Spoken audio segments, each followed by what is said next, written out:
He's here. He's here. What up? How you doing, Coco? Peace, King. Peace, peace, King, peace, peace. How you doing, brother? You know I'm good, man. Oh man, first things first, man. I want to say thank you Absolutely. for joining us and giving your wisdom to the people of what's going on out here in this world that we're dealing with, from Corona, police brutality, the system in the whole. So I just want to salute you first of all, just for coming on the platform. Let's start it off like this. Edwin, Yeah. Raymond, what part of, where you from? This where you from?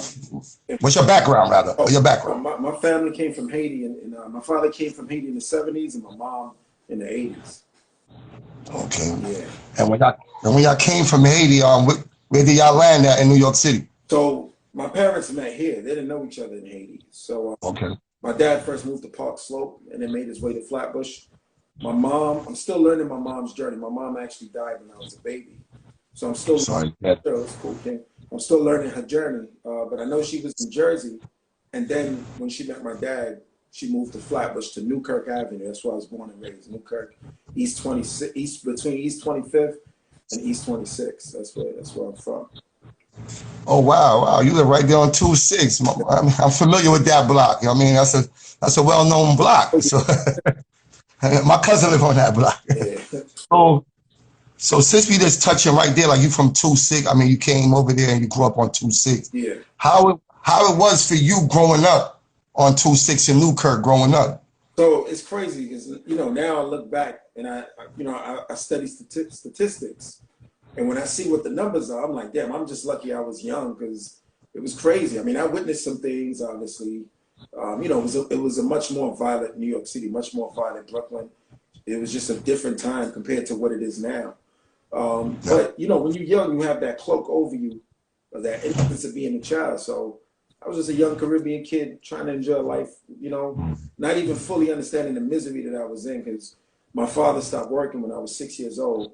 My mom died when I was 3, and we struggled, man. But the whole neighborhood, we were all coming up, we were all kind of struggling. But when you're a kid, you just focus on having fun, man.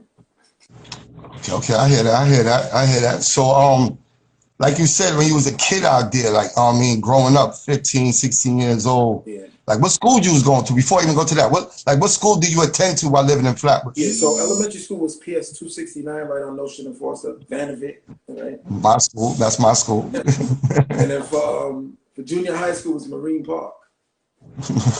Yeah, that District 22 school zone. So 22. Friends went to Shelby, Roy Ishman, Cunningham, Marine Park, and Huddy was the 5th, District 22. Right.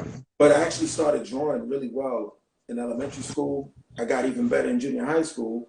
So I actually pursued a career. Well, at first, I pursued my dreams in art. So I went to high school in Manhattan, the High School of Art and Design. Okay. But I probably would have went to Sheep's Head, like, if I stayed in Brooklyn. I probably would have went, because that, like, 80% of my friends went to Sheep's Head, so I probably would have went there. Yeah. I went to Sheepshead Bay, so it was a good school. And I went to Raymond. What you said? I said it's a whole trajectory for Flatbush cats. You know what I mean? It's like a little path. You either take A, B, C, or D, but we all kind of end up. Yeah, that's definitely a fact. So like I was saying, now growing up in that neighborhood, because I'm sticking on 2-6, Yeah. 26 in Newkirk for the people. Yeah. And I know that neighborhood, and like you said, you growing up. Like, do you ever have any altercations with the police growing up? Absolutely. Like growing up? There's no avoiding that, coming from certain neighborhoods and being a black, young black teen. There's no avoiding it. You know what I mean? Right. And it's crazy because that's actually one of the main reasons why I decided to join the department. Because after one too many stop and frisks, I'm like, this is just not making any sense. And don't get me wrong, it went down on the block. You know what I mean? But as a professional, it's your job to do your. You know what I mean? You can't just throw a blanket out there and whoever you will and you will. You got to do your job.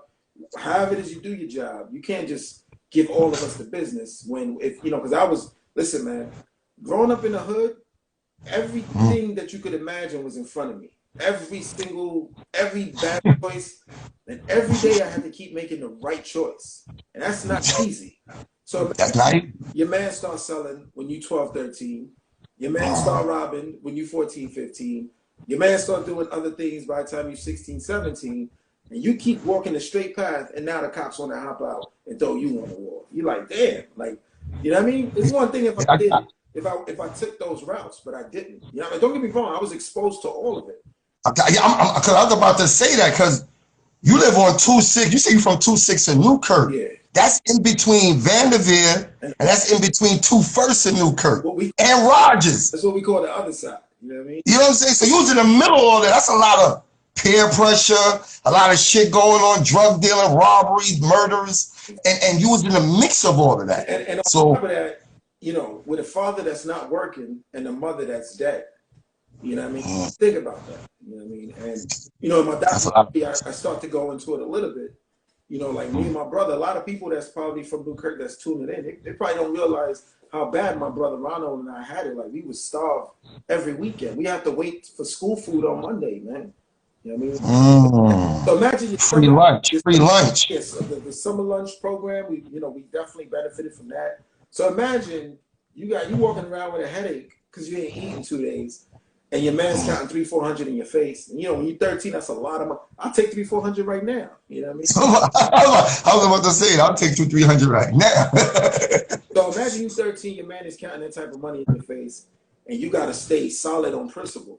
You know what I mean? Right. And you don't, you know, the thing what made my story different, you know, when compared to a lot of my friends who I will always have love for, is I saw the light at the end of the tunnel, man.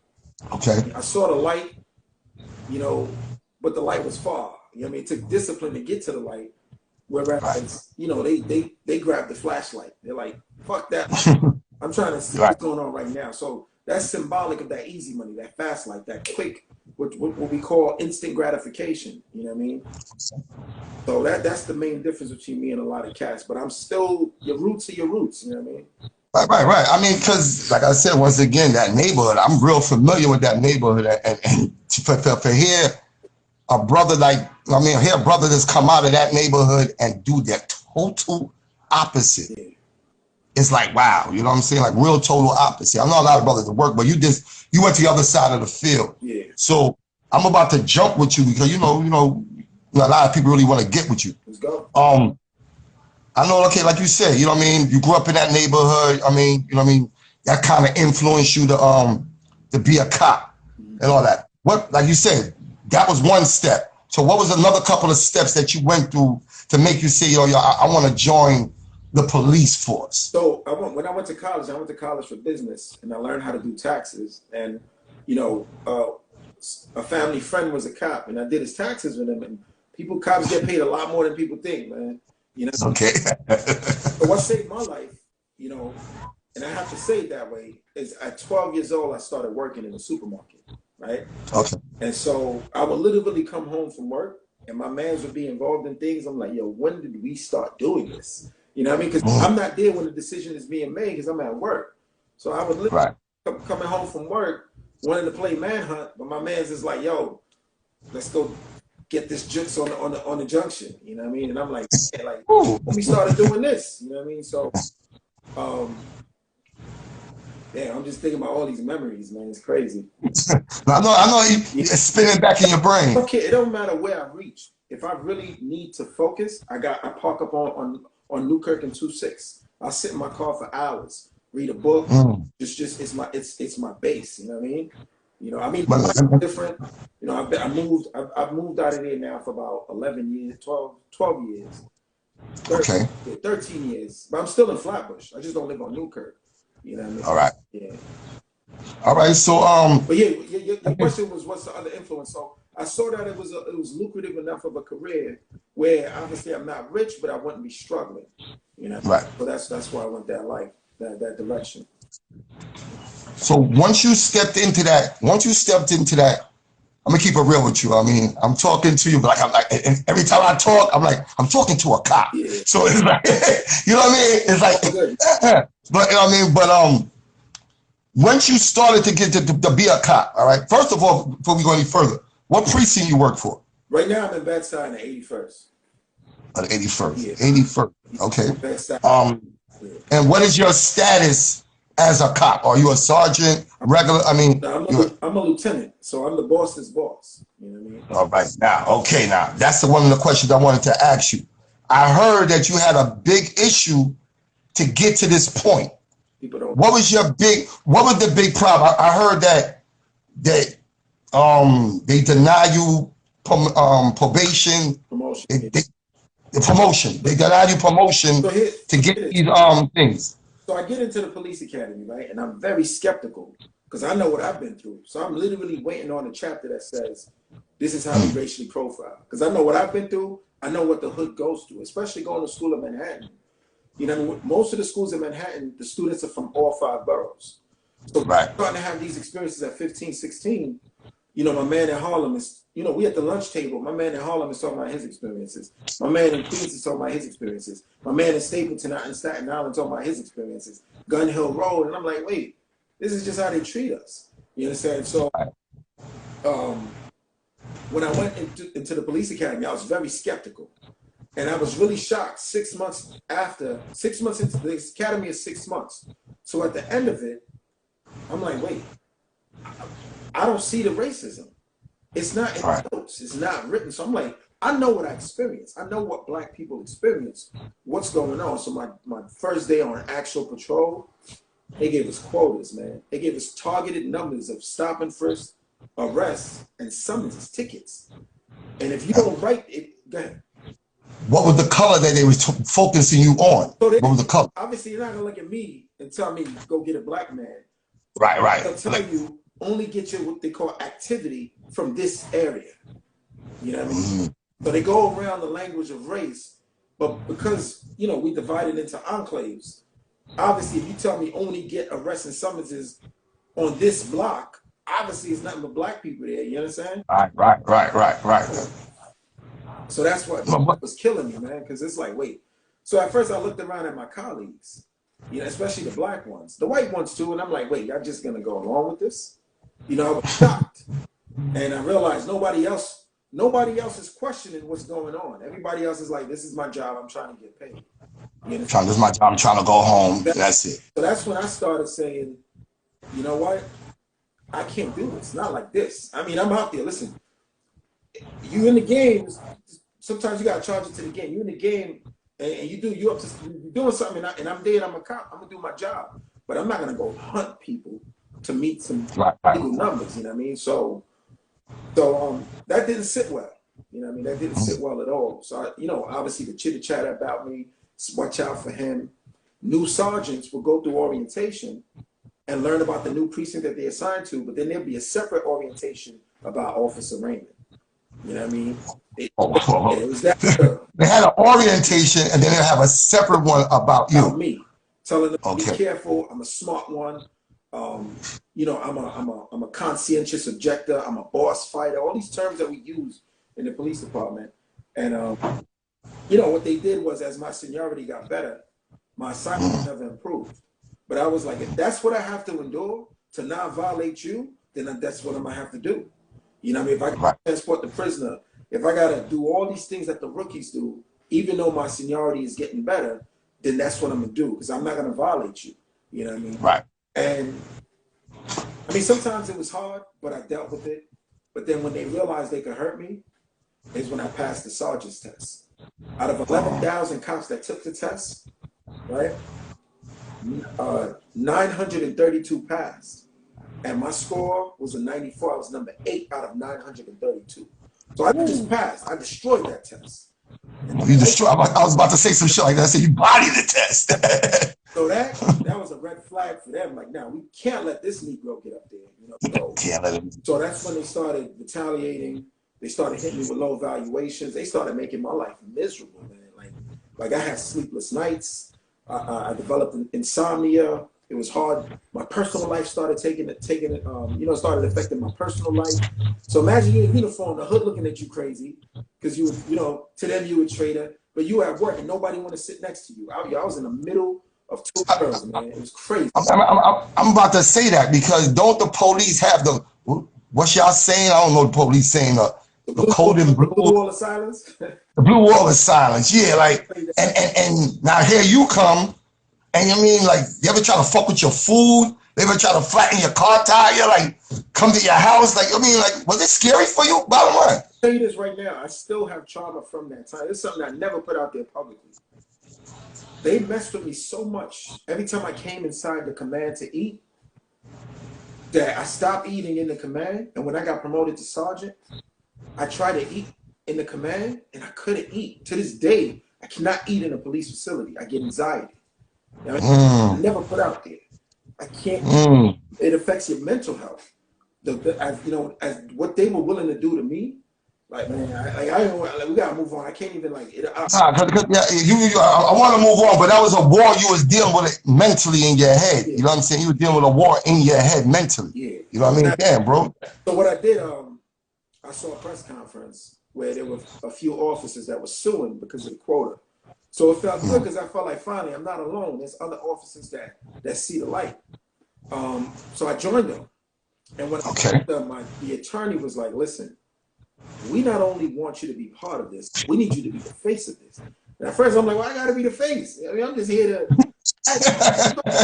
make me the face. But it's like, they're like, your story, you know, you have a very compelling story and you just gotta do this. So, you know, I spoke to the people that I look up to. I spoke to my closest, you know, the closest people in my life, and it was like, bro, you were born for this, man. I was like, you walked the straight line in a crazy environment. You were able to, the same way you were able to keep your head straight when it was that stuff in front of you, you kept your head straight when they made you go hunt people. Like this, this is all you. So I signed on. Shortly after that, a New York Times article, a journalist reached out and started writing my story. You know what I mean? It became therapeutic because he would come right here to my crib and we would just talk. He went to Newkirk with me. He walked Newkirk with me. He interviewed my family, my friends. It was one of the biggest articles. One of the biggest New York Times articles. They gave me the front page of New York Times. I'm gonna show y'all right now, actually. Hold on. Show us. Please show us. Please show us. That's why they call you the People's Lieutenant, huh? Yeah. Hold on. That's why you the People's Lieutenant. So they gave me the front page of the New York Times. Wow. The education, that's the journalist that signed it. It's called The Education. Wow. That's deep. That's deep, brother. That's deep. And there's my man Kaepernick right here. All right. So that's why you had the problem, because you were standing by Kaepernick. That's why they didn't want to promote you. Yeah, so that was the second promotion. But the second one. Yeah. Damn. Yeah. So before I get to that, I went public with the rest of the officers, and that's when the filmmaker who had already been filming the others, he started filming Crime and Punishment. You know, he started filming me in what became Crime and Punishment, which is the name of my documentary that's on Hulu. Emmy-winning documentary, by the way. So now I make a lot of noise. The department is forced to make changes. I give an example. My article referenced that in Bed-Stuy, 2,000 summonses were written for bike on the sidewalk. But in Park Slope, 2.5 miles away, only 8 summonses in the same time period. But Park Slope has about 5 times more bicycles. I was about to say, they got way more bikes there. Because of that, the department was forced to no longer enforce bike on the sidewalk. So when you see somebody riding a bike on the sidewalk and the boys don't hop out and violate them, that's because of me. Right. You understand? So they start making a lot of that's what's up. Yeah, a lot of changes because I'm exposing this thing, right? Someone says, how do we access the article? Just Google Edwin Raymond New York Times. They gave me 3 articles, but that's the biggest one. So now I'm promoted. I'm a sergeant. A lot of people, no one ever survives what I've done. To expose this thing and get promoted, it's unheard of. You can look up Frank Serpico, who's an Italian cop from Bed-Stuy that blew the whistle in 1971. In 1973, his own cop set him up and he took a bullet to the head. Yeah, he survived it. He's actually 84 years old, living upstate New York. I remember hearing that though, but that was fucked up. It's a very good story. So nobody literally survives what I've done, and figuratively in terms of career, it's unheard of, especially to be promoted after. So now I'm promoted, I'm a sergeant, but I'm still using my voice for the people, you know what I mean? Right. And that pisses a lot of officers off, you know. Of course. I get 3 things: cops that are indifferent, cops that support me, cops that hate my guts. You know what I mean? That's what I'm around. So my own cops set me up, man. To make a long story short, they set me up. I'm under investigation by my own department. For those in the military, I basically get court-martialed. I'm facing charges, internal department charges. They saying I let a man go because he was black. They said I let somebody go just because he was black. You just let them go, like you just took the handcuffs off and let them go. Yeah, and it's crazy. New York Post attacked me. It was crazy. It was a really, really rough time in my life. And the reason why they did this is because after I got promoted to sergeant, a lot of cops reached out and was like, thank you for speaking for me, man. I got 3 sons. I got a wife. I can't do what you do because we need this paycheck. My kids is in private school, or my wife's not working, or I'm a single dad, or I'm paying child support. For different reasons, people are like, we can't do what you do, but thank you for speaking for us. White cops also, I gotta put that out there. I appreciate it too. I appreciate you speaking up first. You know what I mean? See what's going on than people think. So one day they was like, anything you need though, I got you. So I was, I'm friends with Kaepernick, that's my brother. I told him, I want to do something to show the world that law enforcement has your back also. Because they're saying that he hates law enforcement, etc. And that's not the case. He's trying to improve these things by shedding light to it. So I decided, I had a press conference at Brooklyn Bridge Park with 80 cops, and Frank Serpico came and joined us, and we had a press conference supporting Colin Kaepernick. That same day, I got 3 death threats, man. People called the police department and said they're gonna put a bullet between my brain. They say we're gonna put a bullet between Sergeant Raymond's brain. You know what I mean? That's when I knew it got real. I had to take my police radio home. My address became what's called a sensitive location, where any 911 call to this address, the supervisor has to come immediately. The supervisor, not regular cops. The supervisor has to come. And why is that? Because they could take it up to a higher level. A cop will have to get here and call the supervisor. You know what I mean? It's a sensitive location. Supervisor got to be there immediately. And I was told I got to watch my car. It was crazy, man. This was about 2.5 years ago. I started getting death threats for standing up for the HUD, man. So yo, I hear you. That's some. People have no idea what I've been through. That's some deep shit. Yeah. So I'm about to jump on another one on you right now too. What's going on in our community? Yeah. And what we seeing every day on TV, all over the internet, and we're not seeing no stopping to it. Yeah. What is going on with these police attacking us, harassing us, giving us no justice, and we are getting no justice? What is going on, my man? Yeah, it's a tough one, man. Because I'm watching this and I'm analyzing it from different perspectives as a cop, as a professional, as a black man. The uniform that never comes off. And honestly, man, we need the culture of policing needs to change. The culture of this nation needs to change, because a lot of it is what's called implicit bias. What people think about black people in general. The reality is, because of the history of this country, this world, people just don't think much about black folks. And today we're just seen as a group of violent people. So that right there already causes people to start at level 10 rather than, let the circumstances take them there. They already start. Like, I've seen cops. This is one particular cop I used to work with. I started off as a transit cop. So the 3 train going all the way out to East New York, New Lots, all the way to Atlantic Avenue, that was me. That was my responsibility. And I remember every time we were out Brownsville, East New York, Flatbush, Crown Heights, and we stop a black person, this dude puts on gloves, like he's ready. His game face is on. Ready for war. He ready for it. All they did was jump the turnstile.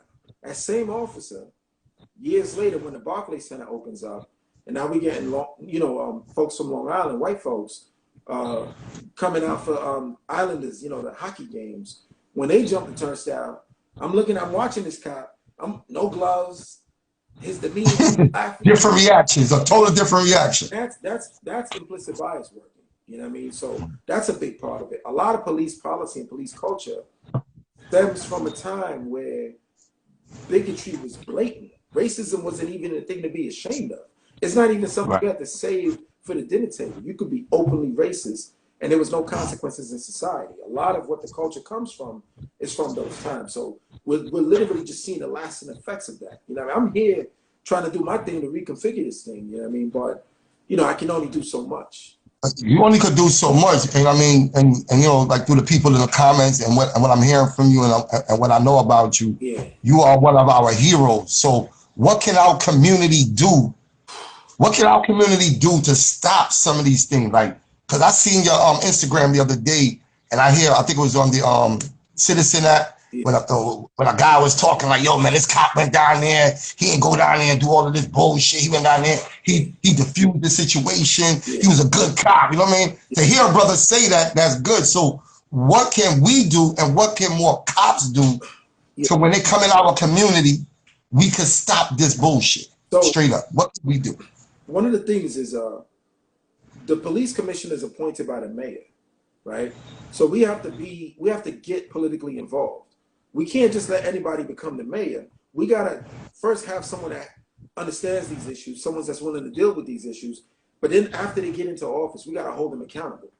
You understand? Right. With this current mayor, I feel that people don't hold him accountable because you don't get 12 cops putting it all on the line. And he's never been questioned about us. He's never had to answer any questions about our fight.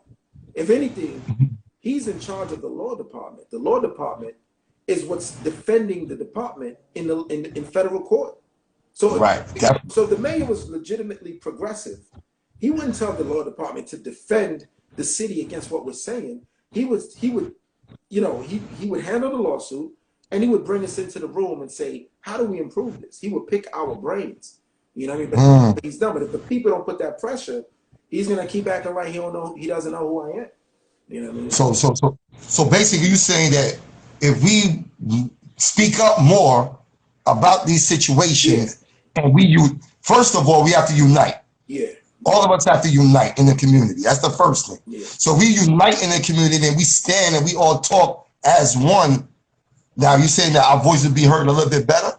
Absolutely. Especially when you take it to the elected officials. Because remember, they all about the votes.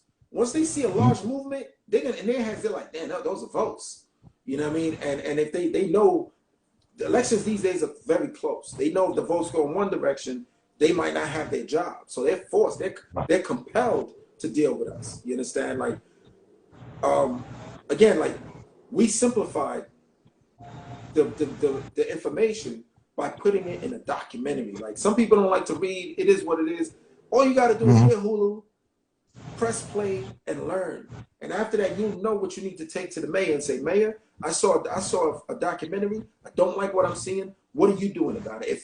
If 1,000 people did that, so many issues wouldn't exist right now, man. All right. So okay now, but see, I'm hearing your trials. I'm hearing your tribulation. And like you just said, you know, you got like 12 cops out there fighting for this thing. So why this commissioner? Why this mayor? Why? I don't want to say the president because he's a prick. All right. Why are these people not even taking a little bit of this in and say, and even all the shit that's on Instagram, the fighting, the dragging the ladies with their kids, like why this is not stopping immediately? Why this not say, hold up, this is crazy. Yeah. Why? So it's two things, right? The mayor doesn't want to seem as if he's going against cops. So he's very reluctant. Yeah, it is what I'm telling you. So he's reluctant to be too critical. At the same time, unfortunately, we're second-class citizens, man. We don't get the full respect that we should. I see, we all, you know what I mean? We all know that. And I think that's why we rebel so much sometimes. Yeah. Because our voice don't be heard, man. Exactly. Come on, imagine now, not even imagine, because we all seen it. You see this girl getting dragged with her kid in the train station. Like, just imagine that. Like me walking down there, seeing my wife, my baby mother, police doing that. Me responding to that, I'm wrong. Yeah. It's a tough one, man. Like, you gotta understand, like the social distancing, right? So there's something called the broken windows theory, broken windows policing. You know what I mean? Basically, that takes any nonsense violation, and it basically trains cops to use that to stop everyone. You know what I mean? And here's the thing: if you know someone's a shooter, listen. Again, there's rules to the game. There's consequences to the game. if you know someone's a shooter or someone's involved in certain things, and all you got is the tinted windows or something, that's, you know what I mean? I get it. But if you just stop in all tinted windows because you look at everybody as if, you know what I mean, they're involved in a certain life, that's how we're trained. So when we get this new responsibility, rather than see it as something that we're going to educate folks on and make sure they're okay, we see it as another tool to stop folks. And that's what you see. So rather than educate the sister, explain to her, you know, like I joke, I just came from work. There's a couple of people wearing their masks under their chin. I'm like, listen, your chin definitely ain't going to get no COVID, but I don't know about you. And they laugh it off. Right. There's ways, you got to have a certain level of patience and temperament to deal with that responsibility. You cannot treat this like it's jumping the turnstile. You know, arguably, you shouldn't even treat the jumping the turnstile the way it's treated. But one thing I got to be clear about, and I always tell folks, I still need them to survive the situation. No matter how much they disagree with a police officer, you cannot put your hands on them. You understand? Because you're just going to raise the level. And I get the frustration, but just, you know, get the discipline. Don't put your hands on them. Get the badge numbers. I know at first it seems like a dead end. Get you a good lawyer and do what you got to do. Yeah, but see, the stuff that, I'll be honest with you, brother, you saying things sounds easy. Some people ain't got the money. Some people ain't got the accent. I've been in those situations. I'm one of them dudes. I got beat by police. Went to a lawyer. You know what the lawyer told me? I don't think you have a good case. My whole face was swollen. I went to 2 lawyers and they told me the same thing. So then now it comes back now when I go back on the train and I see something, I seen that already happen. No lawyer will help me. Nothing helped me. So now I feel like I gotta take the shit in my own hand. Like, fuck you, police, don't touch me. And that's where it comes to. I know. You know what I'm saying? And I understand, again, and you know, I understand that frustration, you know, because I've been on the receiving end of it. I get it. But in reality, man, in the way this society is structured, we're just not going to get the victory with that, man. You know what I mean? We're not. You know, we're not. You know, trust me. Yeah. Just trust me. We're not. I'm with you. I'm with you. I mean, that shit just touched me, though. I'm going to move on a little bit with it because, you know, I get it. You're going to touch it for a lot. I get it. I see you won an award, the NAACP award, Courage Award, to make that correct. NAACP Courage Award. Now explain that award to me, please. So the NAACP is the National Association for the Advancement of Colored People. You know, it was started in 1909, I believe, by W.B. Du Bois, whose father was Haitian. That's where you get the French last name from. He was the Obama of his time. His mother was a white woman from Massachusetts. His father was from Haiti. And that started with Garvey's movement, the UNIA, Universal Negro Improvement Association. Unfortunately, the UNIA is defunct now, but NAACP still exists. And every year they give awards, you know, based on people that are doing work to advance our society when it comes to racial issues. So at the time, the president of the Jamaica branch, he saw my work and he was like, you know, we have to salute this brother. And, you know, I got the award that year. I think I have it right here, actually. My man pulling out the awards, boy. Pulling out them awards, boy. Pulling them awards, man. So this right here, you know what I mean? Come on, brother. I like that. Man, pulling out awards, man. That's what's up. Yeah, so basically the courage under fire, you know what I mean? Like, you know, basically anyone willing to risk it for the cause, you know, that's who usually receives that award. And you know, I was really honored to see that people are recognizing the work. Because sometimes this stuff, it feels thankless, man, you know. But, you know, even officers have benefited from this work. Because prior to this movement, if you didn't get that quota, they destroyed your career. And for the last 3.5 years, they might give the officer a post that he or she doesn't want. You know, they might try to make your life miserable, but they cannot destroy your career the way they did mine. They can't do that anymore. You understand? So officers have benefit. I give you an example. When you work the morning, right, at roll call, which is when you get your assignment, you're given a specific time to take your lunch break, your breakfast break, your meal break, we call it. When you go into the precinct, you actually have to request, even though you were given a time, you have to request from the sergeant whether or not it's okay to take that lunch break. Prior to my fight, the first thing the sergeant asks you is how many summonses you got today. If you didn't get any summonses, you were not allowed to eat. Literally, you couldn't eat your bacon, egg, and cheese. You was forced to give You were summonses. forced to violate someone just to eat your sandwich. That's what was going on. So by the time you're dealing with the cop in the street, you're like, you really stopping me for this, officer? And if he's white, you automatically think he's just racist. And if he's black, you like, really, brother? But in reality, he's probably just hungry, man. Like, as crazy as that sounds. Or, Yeah, you're right. You're right. He's hungry, and I'm getting fucked up for it. or if you need a day off, right? There's some supervisors, they'll literally say, what have you done for me lately? Which means, how many summonses have you had this month? How many stop and frisks? How many arrests? And if you don't have those numbers at a certain level, you didn't get a day off. You couldn't get overtime if you needed overtime. You couldn't even get a meal. You couldn't get a lunch break. They threw you in a hospital with a hospitalized prisoner where you can't get relief. They made you transport a whole bunch of prisoners all day. If there was a dead body in a building that was smelling, they put you there in the room with the dead body. You know what I mean? They find different ways to mess with you, man. And all of this is legal. This is what you're trying to tell me. All of this is legal. It's not legal, but it's tough to prove it. You know what I mean? And because I can prove what happened to me, you know, that's why I'm not liked. So what I ended up having to do is, you know, I started letting the people, my mentors, know that they keep harassing me to meet illegal quotas. And they keep dangling my promotion over my head. It's like, you listen, you're on the list to be promoted. If we give you this bad evaluation, that's it for your promotion. So, you know, I was torn. I'm like, I worked hard to study. Yeah, you work. You know what I mean? Coming from where I come from. I've been working hard all my life. You know what I mean? You're going to take this from me? I worked so hard for this. So they were like, listen, anytime a supervisor pulls you aside, you need to record these conversations. So out of the guidance of my mentors, I started recording these conversations. And when you watch the film, you're going to hear it was recorded. Yeah, I was about to say that, yeah. and that's, you know, so that right now, because of that, in police culture, because a lot of people don't know police culture and mafia culture, they have a parallel. They use the same terminology. So to police officers, I'm a rat. You know what I mean? For the rest of my career, I'm a rat. Rat bastard. Bitch. That, exactly. Which is crazy, right? Because the hood gets it from the mafia also. And you'd be surprised, right. Even the cops get it from the mafia.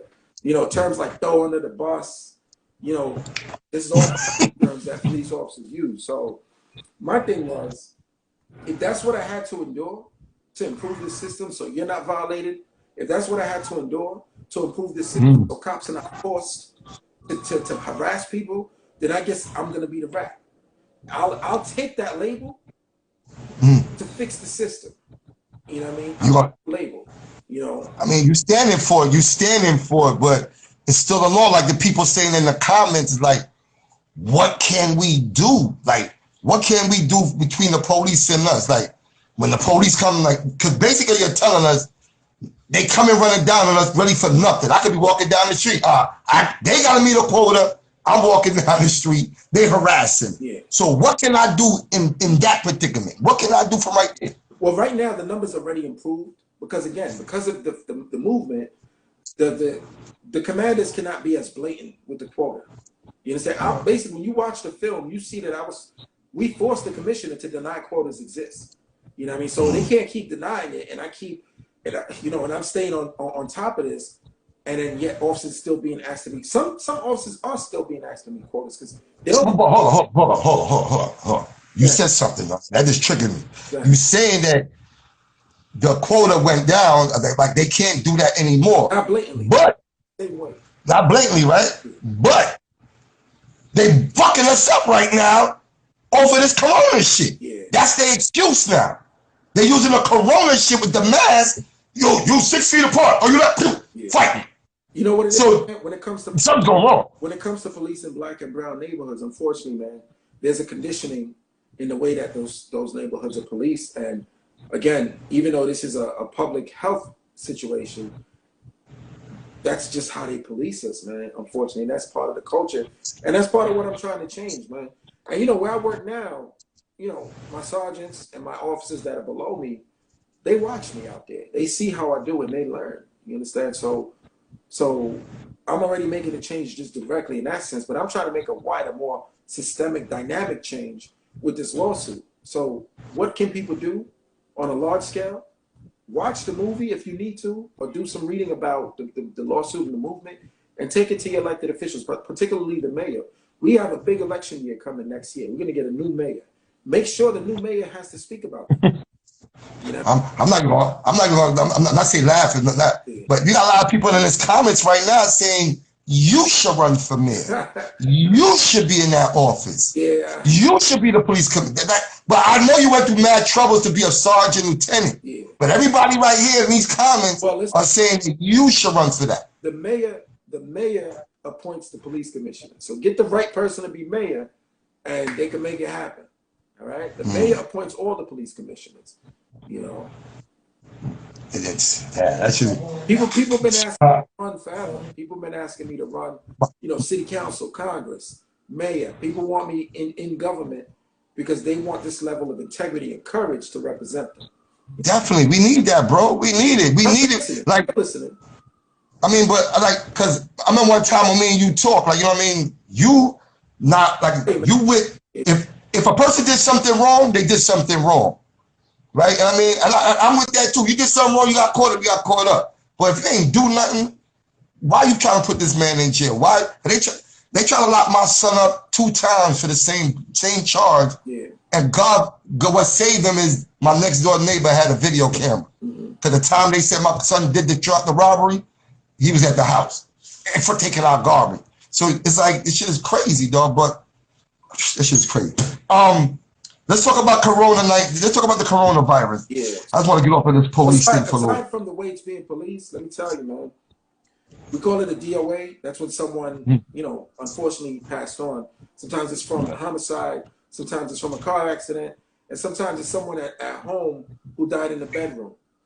On average, I respond to DOAs at home maybe twice a month.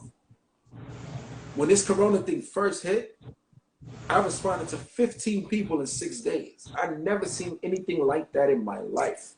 Out in another precinct, they had 19 in 48 hours. And it was all black and brown people. This thing it affects, fortunately, because we already have a lot of existing health issues, particularly diabetes, type 2 diabetes. A lot of the people that ended up dying from corona, I think over 40% had type 2 diabetes. So, you know, this thing it hit us hard. It hit our community hard. The numbers are much better. Much better. Yeah, Thank you. Better. You know, a friend that I grew up with from Flatbush, she lost her mom, her father, and her uncle in the same week. You know, and yeah, I felt it for her. You know, I lost my aunt. We lost some people in the bush. From the who grew up braiding my hair. Her mother died last week. Yeah, this thing really hit us hard, man. You know, and you know, everyone's tired of being inside. The weather's getting better. I actually volunteered. I spoke to my chief and I said, please put me on the front lines dealing with social distancing. I could deal with my people in a way that probably very few other people can. And that video, that my last post on my Instagram, that's what you were witnessing. Me and shout out to Captain St. Fort of the 73rd Precinct. We put ourselves out there on the front lines to deal with the community head on because we have the temperament, the understanding of the culture. And you know, we just have the vision to do it a different way. And you know, Brownsville, they appreciated that.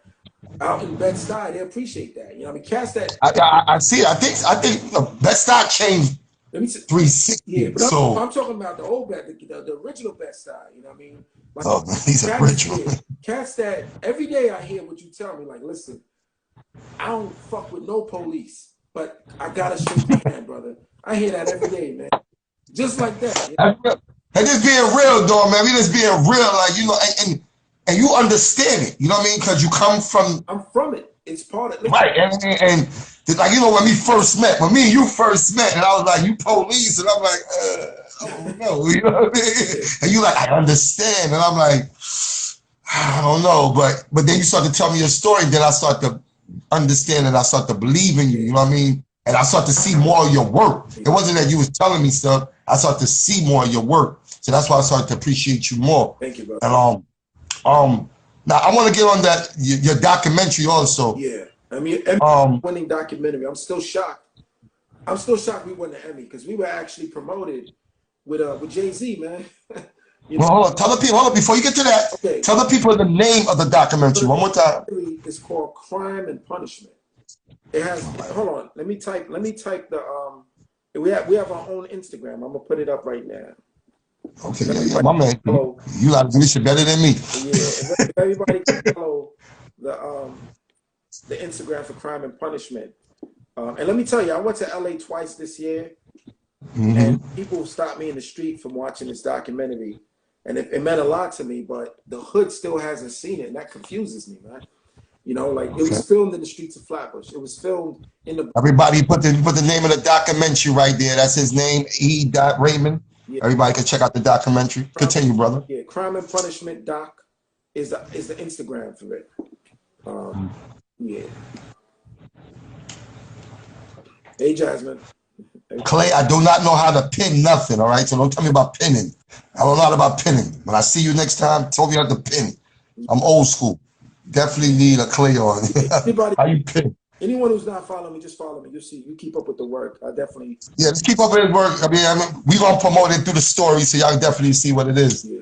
But we got like 10 more minutes with you. Let's get some. Let's answer some questions. Tell us more about this documentary before we get out of here. Okay, so the documentary basically it captures me and 11 other cops who together are suing the police department to get rid of the quota system and for the discrimination that we face for using our First Amendment. You know, and not wanting to go along with the racist system. I don't want to ruin how impactful the documentary is, but it raised the bar on documentary filmmaking. You know, I mean, we almost made it to the Oscars. You know, like it raised the bar. We got very personal. Like there's one sister in the group. Her name is Felicia. She gives birth on camera. You know what I mean? It's that real. Like the documentary, you just got to see it, man. It highlights and gives a crash course into how problematic the quotas are. You know, racist police quotas, which is already illegal, but that's how it breaks it down. Basically, it breaks everything down. Everything. You know what I mean? And you see my journey. You'll see me driving through. You'll see. I don't want to ruin it. It's a real treat for anyone who hasn't watched it. It's a real. I watched a little bit of it. You remember? I watched a little bit of it, but a lot of my other friends they told me it's a real good documentary. Yeah. So I will be sitting down and watching it completely. Yeah. I mean, it's good that you touched on these things because, like I said, man, I see you also.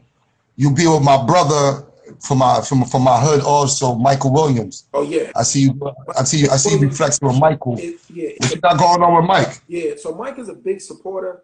It's funny, man. I love when he tells this story. So I met him in July of 2018. The movie was. Right. But we met because shout out to Dana. Dana has an amazing organization that provides mentoring for cats in the hood. And then Malik Yoba, he hosted the film and invited Mike to the film, from what I understand. When I walked into the theater, he caught me on the side of his eyes and he walked out of the audience just to shake my hand. He's like, I cannot believe what I'm watching. We've been waiting for you. Thank you, brother. He's like, you like a black Jesus. I'm like, damn, that's a little too much. But I'm too humble to take that compliment, but I appreciate you. You humble. You know what I mean? And yo, put it this way. Before the movie was done, he left the audience 3 more times. And every time I kept telling him, I appreciate the love, but please go finish the movie. He ended up having to watch the movie on his own time. And ever since then, he said, anything you need, let me know. Anything you need, just let me know. Because we've been waiting for you, brother. We've been waiting for you. You know what I mean? So POPEYE is a big supporter, and I love the brother. I appreciate him. You know what I mean? He's a big supporter. Oh yeah, we love him too, though. He's a Flatbush native. He's from my hometown, my hood, Vanderveer. We got his nephew Dominic in here. What's up, Tyson? He up in the chat too. Before we get out of here, I know we touched on a little bit of everything here today afternoon. I appreciate you for coming on here. You got any old Flatbush stories you want to tell us? Like, something that when you grew up in Flatbush, something old that tell us something about the old neighborhood. Yo, so in the early 90s, man, a lot of these reggae artists used to be on my block, man. Nicodemus, Early B, Early B family lived on the block. Still do. Who else? Shaggy.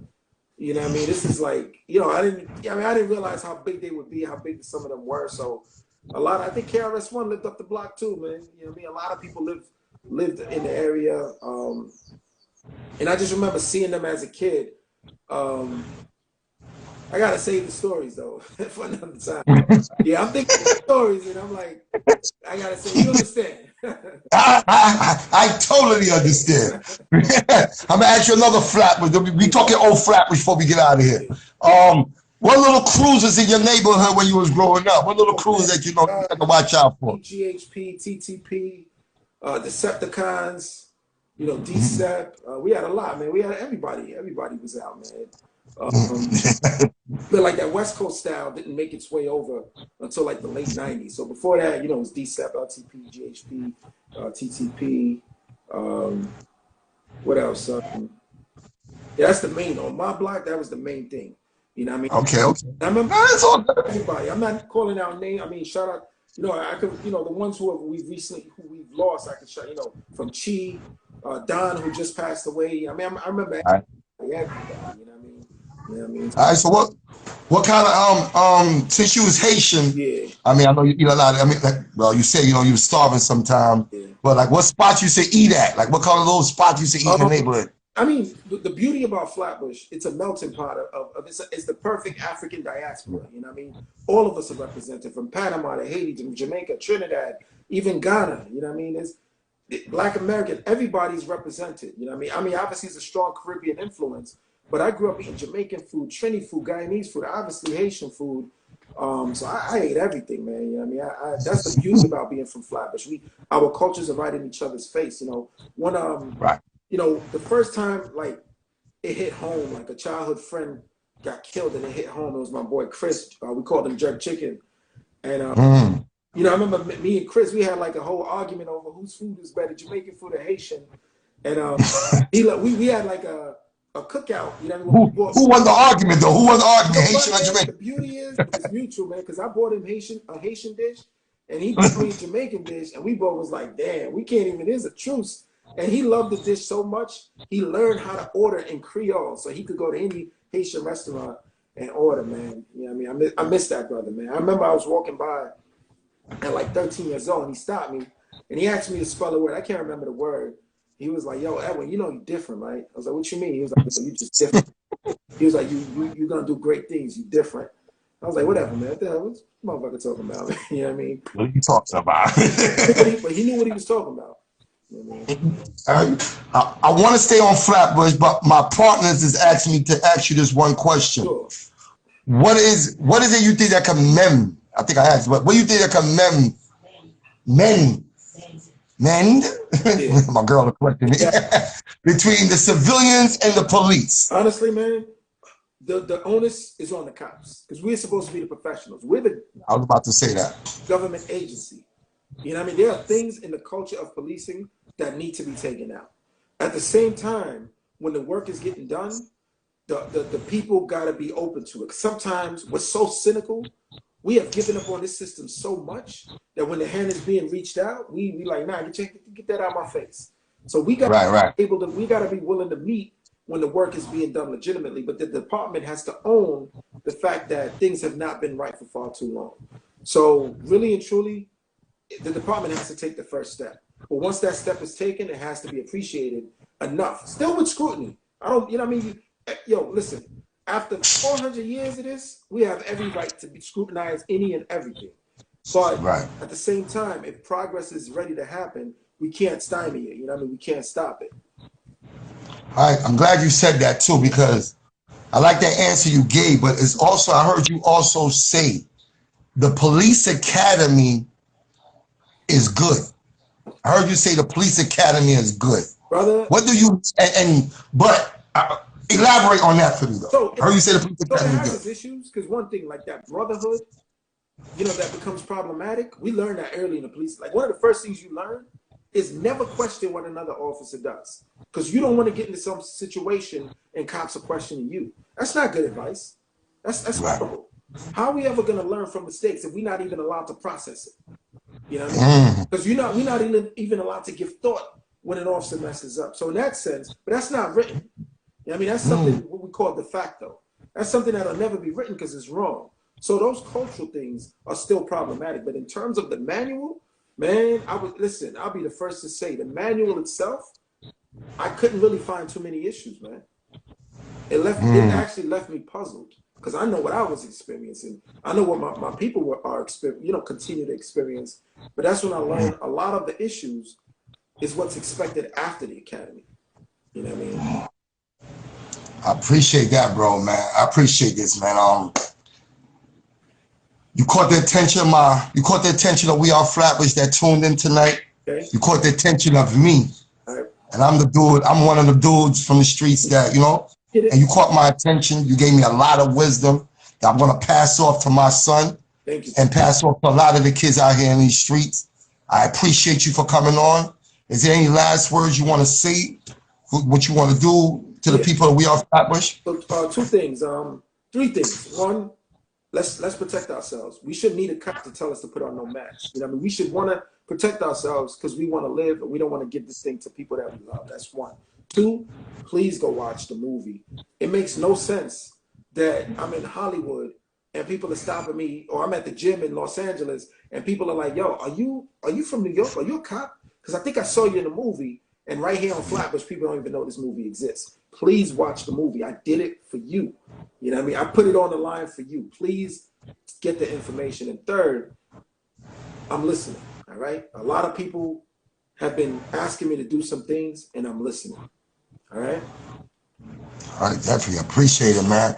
I'm definitely, when we get off of this, I'm gonna post your I'm gonna post the Instagram page to the documentary. Yeah. So everybody that's logging on right here, I'm gonna post it in the stories. Okay. So if you missed it, it will be on the stories, so you'll get a chance to go check it out. Thank you. We need everybody going to check out this documentary. We all need to get informed of what's going on.